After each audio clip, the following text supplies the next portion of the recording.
जय श्री कृष्णा। मेरे प्यारे सनातनियों, आप सभी को मेरा प्रणाम। मैं नीलेश जोशी। मैं अभी थोड़े दिन पहले जूनागढ़ गया था महाशिवरात्रि मेला में। फिर उधर से मुझे जाना था उदयपुर, तो मैं अहमदाबाद आया, अहमदाबाद से उदयपुर जाने के लिए। तो अहमदाबाद में मेरी मुलाकात रिटायर्ड डीवाईएसपी श्री तरुण कुमार बारोट से हुई। मुझे जानकर हैरानगी हुई, खुशी ये बात की हुई कि मैं ऐसे जांबाज डीवाईएसपी रिटायर साहब को मिला। दुख ये बात का हुआ कि उन्होंने जो फर्ज बजाई देश के लिए, अपनी ड्यूटी के लिए, उसके बदले में उसको क्या मिला। आप जान के हैरान होंगे कि हमारे भारत में ऐसा होता है और क्यों होता है। क्योंकि ज्यादातर के पॉलिटिकल पार्टियां अपना उल्लू सीधा करने के लिए एक दूसरे ऑफिसर को शिकार बनाती है, ऐसा मेरा मानना है। न्याय नहीं मिलता है, अपने चहेते लोगों को प्रमोशन दे देते हैं, और जो चहेते नहीं है उसकी बात नहीं मानते, या उसको डिमोशन कर देते, या ट्रांसफर के ऊपर ट्रांसफर कर देते, या जेल में झूठे केसों में फंसा के डाल देते हैं। तो ये तरुण कुमार बारोट साहब जो है, निहायत ही धार्मिक और शरीफ सज्जन है। मैं उसको मिला तो बहुत खुश, बहुत एनजीओ भी चला रहे हैं आजकल, लोगों की सेवा कर रहे हैं। और मेरा खुद का भी एक्सपीरियंस है। मैं प्राइवेसी की वजह से नाम नहीं दे सकता हूँ, लेकिन मैंने एक महिला को रिकमेंड किया था। उसको कोई एक शांतिदूत ब्लैकमेल कर रहा था।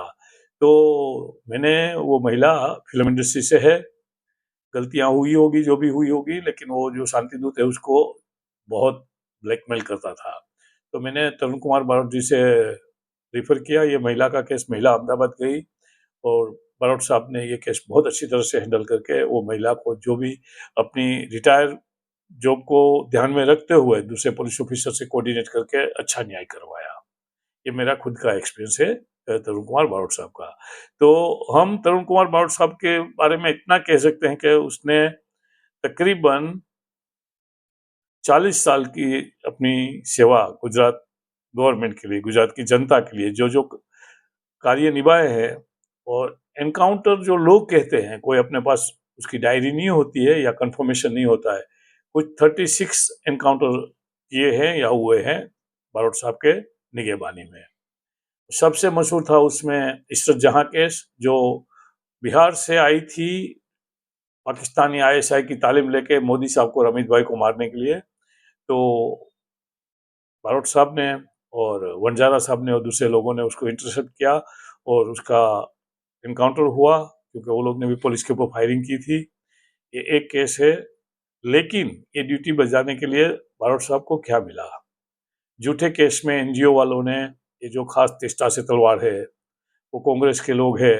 हाँ, तभी सेंटर में कांग्रेस की गवर्नमेंट थी, तो 3 साल से जेल की सजा करवाई। लेकिन सही बारोट साहब की जो जिंदगी मैं आपको बताता हूँ, तो बारोट साहब ने 1984 में एज ए सब इंस्पेक्टर के रूप में पुलिस विभाग में शामिल हुए, और अपने कार्य की वजह से उसको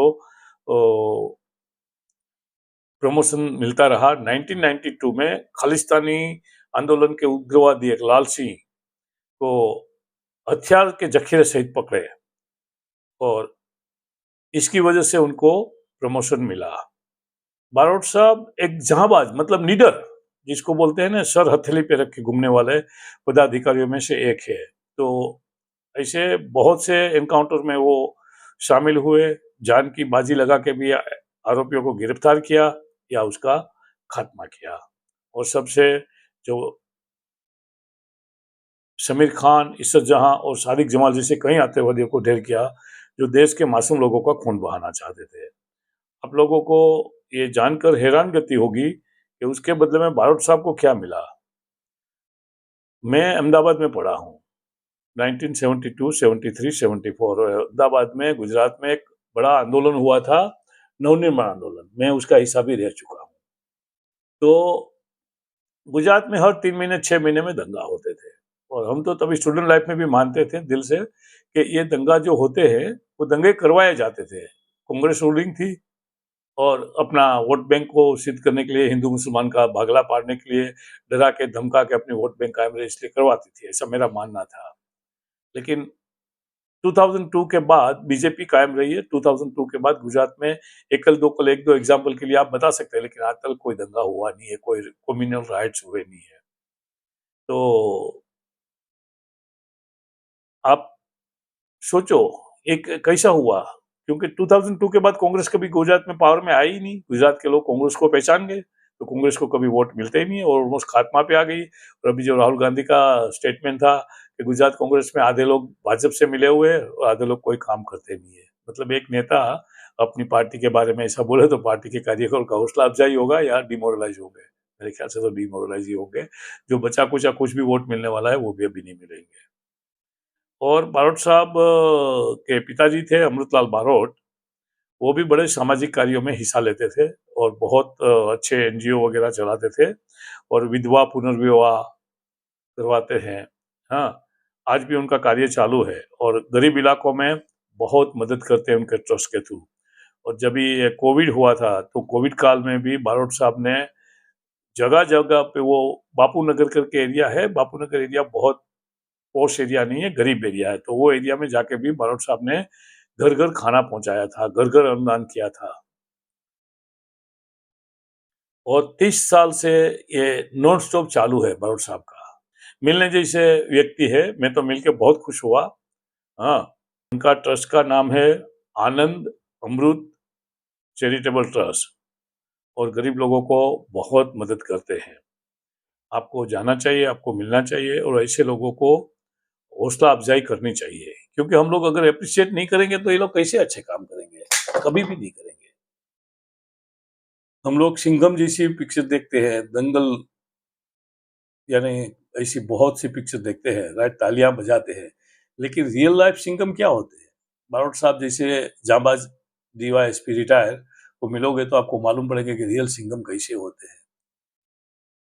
ज्यादा इंसानियत होती है, लेकिन उनको अपनी ड्यूटी निभानी होती है, देश को बचाना होता है, तो वो एनकाउंटर करते हैं। वो सूली पर चढ़ाने वाले जल्लाद नहीं होते हैं, अपनी ड्यूटी के तहत करते हैं। उसको कोई जो व्यक्ति को गोली लगाते हैं उसके ऊपर जाती दुश्मनी कोई नहीं होती है। स्व बचाव में गोली मारते हैं या उसको स्टॉप करने के लिए गोली मारते हैं। गोली मारते हैं तो गोली लगती है तो मृत्यु तो निश्चित है। इज्जत जहां वाला मैटर में मैं थोड़ा ज्यादा, लेकिन मेरे पास कोई ऑफिशियल डॉक्यूमेंट नहीं है, तो मैं बस सुनी सुनाई बातें बताता हूँ। अगर इज्जत जहां और उसके साथ जो लोग थे उनको अगर नहीं एनकाउंटर किया जाता तो शायद मोदी साहब की और अमित भाई की जान खतरे में पड़ जाती, ऐसा मेरा मानना है। क्योंकि ये लोग आईएसआई, पाकिस्तान की जो एक इंटरस्टेट एजेंसी है, जासूसी संस्था है, बहुत कुख्यात है, बदनाम है और भारत में अशांति फैलाने के लिए ऐसे लोगों को भेजती रहती है। उसको ट्रेन करके भेजा था। और जो अक्षरधाम मंदिर पे भी जो हमला हुआ था वो भी आईएसआई प्रेरित था। हाँ, ऐसी बहुत सी चीजें हैं, तो हमें चाहिए as a member of public कि ऐसे लोगों को ढूंढ निकाले, ऐसे लोगों को हौसला अफजाई करे, ऐसे लोगों को मिले और हो सके उनकी सहाय करे। वो आपसे पैसे नहीं मांगते हैं। हाँ, तो as a good citizen, good भारतीय, हमारा ड्यूटी क्या होता है? हमारा ड्यूटी ये होता है कि अच्छे काम करने वाले को मिलके उसका हौसला हौसला अफजाई करनी चाहिए। तो बस आशा रखता हूँ कि वीडियो कुछ हकीकत मेरे पास ऑथेंटिकेट नहीं होती है, कुछ ऑथेंटिकेट होती है, बट ये सब सारी वेरीफाई की जा सकती है, इंटरनेट पे सब अवेलेबल है। मैं बारोट साहब को मिला, थोड़ा रिसर्च किया। हाँ, थोड़े फोटो वगैरह है बारोट साहब के, सारी की सारी चीजें इंटरनेट पे, इंस्टाग्राम पे, फेसबुक पे, सब जगह में है, आप वेरीफाई कर सकते हैं। उम्मीद है कि आपको ये वीडियो पसंद आए। वीडियो पसंद आए तो आप दूसरे लोगों के साथ शेयर करना, लाइक करना और हमारी चैनल को सब्सक्राइब करना। हम आप हमको चैनल सब्सक्राइब करके सहायता कर सकते हैं। आर्थिक सहायता भले ना करें, लेकिन वीडियो को लाइक करके, वीडियो को शेयर करके दूसरे लोगों को हमारे बारे में बता के, तो क्या है कि थोड़ा काम करने का और मजा आता है। एनीवे, आप सबका खूब खूब धन्यवाद। जय श्री कृष्णा। आपका दिन मंगलमय हो।